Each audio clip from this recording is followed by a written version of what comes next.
राधानगरी तालुक्यात 3,500 एकर देवस्थान शेतजमीन असून ती शेतजमीन हजारो शेतकरी कसतात. मात्र वेगवेगळ्या अटी लावून पश्चिम महाराष्ट्र देवस्थान समिती शेतकऱ्यांकडून हा खंड भरून घेण्यास नकार देते.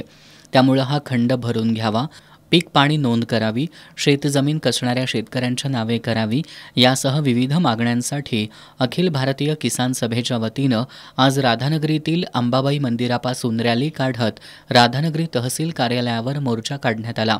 यावेळी अखिल भारतीय किसान सभेचे डॉक्टर उदय नारकर यांनी येत्या 1.5 महिन्यात पश्चिम महाराष्ट्र देवस्थान समितीनं खंड भरून घ्यावा, अन्यथा जिल्ह्यातील सर्व शेतकरी जिल्हाधिकारी कार्यालयावर बेमुदत ठिय्या आंदोलन करतील असा इशारा दिलाय. मधल्या देवस्थान शेतकऱ्यांचा खंड ही जी पश्चिम महाराष्ट्र देवस्थान समिती आहे ही वेगवेगळी अत्यंत बोगस कारणं सांगून भरून घेत नाही आणि त्यामुळे या शेतकऱ्यांना देवस्थान समिती बेदखल करते आहे.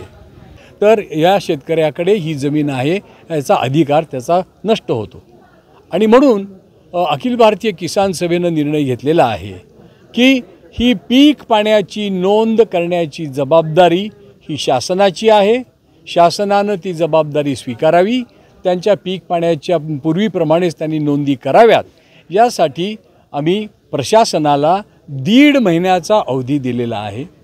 या 1.5 महिन्यामध्ये त्यांनी सर्व देवस्थान शेतकऱ्यांच्या पीक पाण्याची नोंद या वर्षीची करून घ्यावी. तशा प्रकारचे दाखले शेतकऱ्यांना द्यावेत.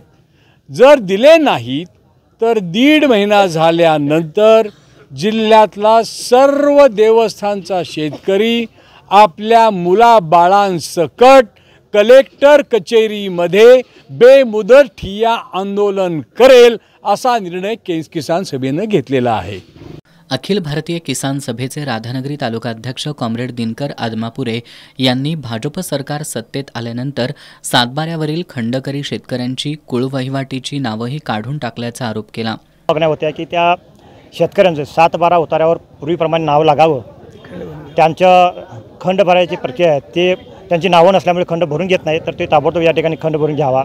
दुसरी मागणी अशी होती की या शेतकऱ्यांची उत्तरावर नावं नसल्यामुळे त्यांना नुकसान भरपाई कुठलीही मिळत नाही. मग ते गहू रेड्यानं मारलं असावं किंवा आता पडलेल्या उसावर किंवा भातावर जे मावा आहे, जे तांबिरा रंग पीक आहे याच्यामुळे प्रचंड प्रमाणात शेतकऱ्यांचं नुकसान होतं आणि ते देवस्थान शेतकऱ्यांना नुकसान भरपाई त्याची देता येत नाही असं त्यांचं म्हणणं आहे. परंतु आमचं असं म्हणणं आहे की त्यांचं उत्तरावर नाव असो किंवा नसो पण ते पीक कसतात, त्यांना राबावं लागतं त्या रानामध्ये, राबल्याशिवाय पीक येत नाही आणि तेच जर पीक गेलं हातचं तर ते शेतकऱ्यांचं फार नुकसान होते आणि म्हणून त्यांना ताबडतोब या सर्वांची नुकसान भरपाई मिळावी.